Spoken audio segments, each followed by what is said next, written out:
Hello everyone, Nika here with your Daily Neuro Nugget. Give me a hug because you made it to Friday.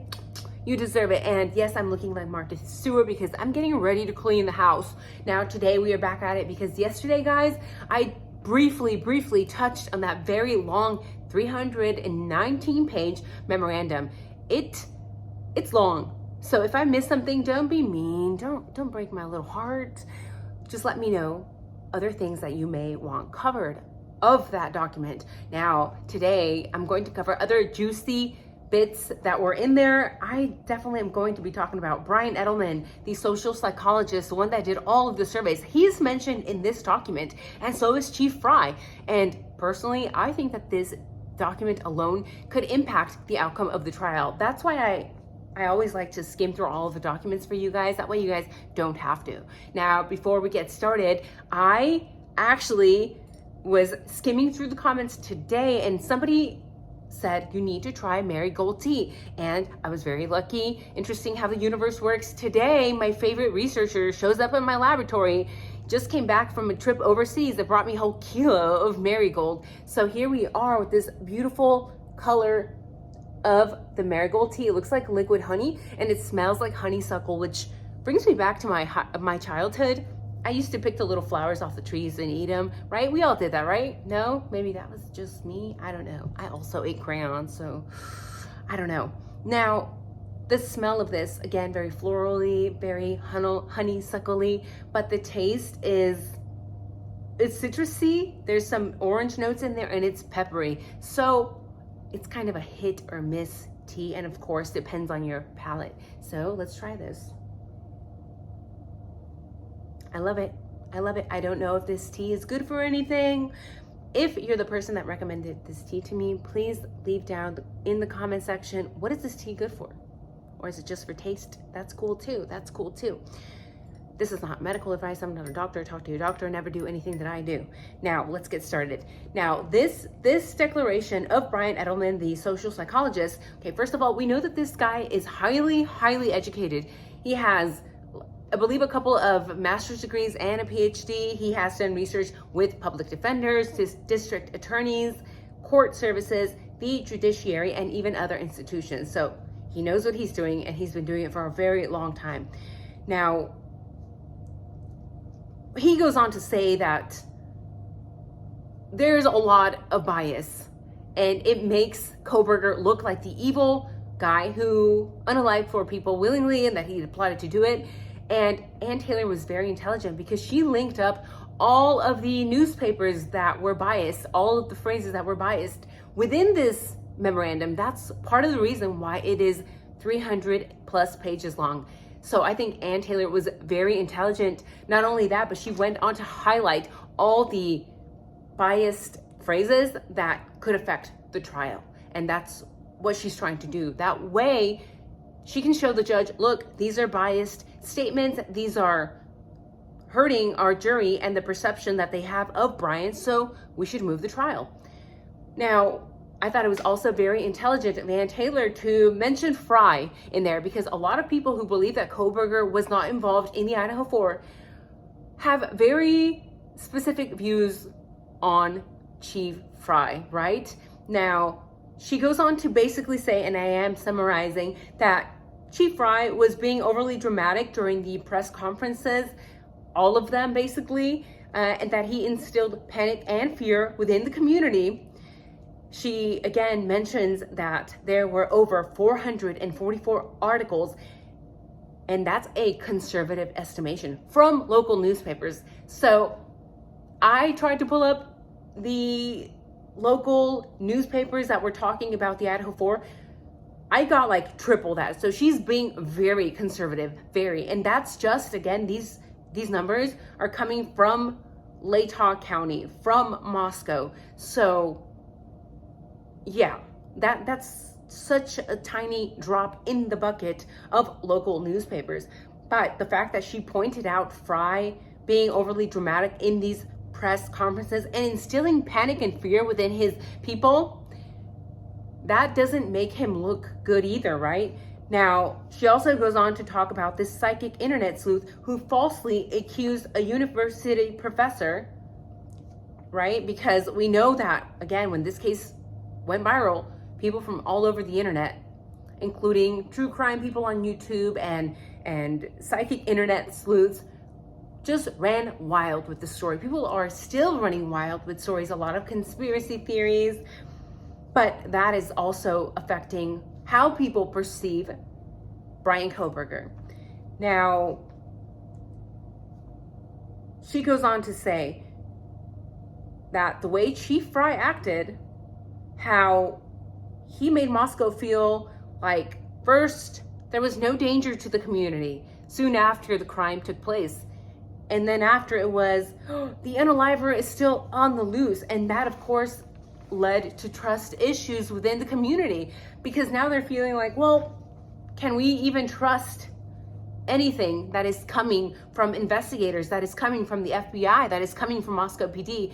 And what does that cause? It causes people to go to the internet and create false narratives and create conspiracy theories, and to try to fill in the gaps of information that is not being given. Because again, Moscow PD did this to themselves, in my opinion, because they should have just been upfront from the get-go. Why did they first tell people that there was no harm to the community? I believe that it was because, again, if you follow the money, the university makes money. If you tell university students that the unaliver is still on the loose from the get-go, parents and students are probably going to leave very quickly, which means money is also going with them. So Chief Fry came out and said, guys, you have nothing to worry about. And later on, guess what? Oh, the unaliver is still on the loose. Thank you, Chief Fry. Thank you for that. Now, Ann Taylor goes on to mention several prejudicial statements that were listed in some of these local newspaper sources. I'm going to go through a few of them. So we know that one of them, that again, this was very early on, a lot of people believed that the victims had been bound and gagged. Some said before they were unalive, some said after. We know that's false. We know that is false. But again, when people hear that in the media, they're like, oh my God, Kohberger's a monster. He didn't just end their lives, but he bound and gagged them and made them suffer. We also have the statement saying there were allegedly 14 visits to cell tower coverage area from his phone. Another prejudicial statement, cell phone data was a key part of evidence that led to Kohberger's arrest. To this day, we know that that was not it, but we don't know what or how they got to Kohberger. It is a question that Ann Taylor has asked over and over again, and she still has not gotten an answer, has she? Investigators were able to track BK's movements, or that the DNA match was 99.9% likely connected to BK. We know that a lot of people who are stubborn and will not change their mind, 51% of people in Moscow, in Latah County, even if shown evidence, will not change their mind, per the survey that was done by this social psychologist. Now, when these very stubborn people hear a comment that this DNA match was 99% more likely to be connected to BK, that's going to affect the outcome of the trial, right? And this is also a false statement. Another statement that BK's phone was allegedly in the area 12 times, that the November stops in Indiana were actually routine drug op stops by two separate PDs, and not that it was something connected to the IDAHO4. Because again, the internet will be the internet, and people said it's because he was the guy and they knew and they were onto him since that day. Since that day he was pulled over, they knew it was him. Another statement that the Idaho State Lab found a single source of DNA in the button of the sheath. Ann Taylor and the social psychologists are saying that this is a prejudicial statement. Also, that this single source came from BK. Now, what are the problems with these prejudicial statements? Some of them are false. They are also being used to paint a very specific picture that does not help Bryan Kohberger. And it also taints the jury pool for Bryan Kohberger. So yes, of course, that is going to impact the outcome. So again, I want to know your opinion, because this prejudicial coverage, these false statements, I'm trying to put myself in Bryan's shoes, and I can't imagine false rumors being spread about me on social media all over the world. Even if you did not do it, and even if, let's assume that Bryan Kohberger did not do it and he gets found to be not guilty, it's going to be very difficult coming back from these prejudicial statements. So even if this trial gets moved, what do you think? Do you think it's actually going to help Kohberger? Maybe I'm being pessimistic, but I have a feeling that all of Idaho does not feel they're not very loving towards Bryan Kohberger. I don't think they're even open-minded in all of the USA, because I've skimmed through the comments. People are like, nope, that's the guy, look at him, creepy eyes. Again, their biased perception. These prejudicial statements that they've heard have affected their brain, have affected how they operate.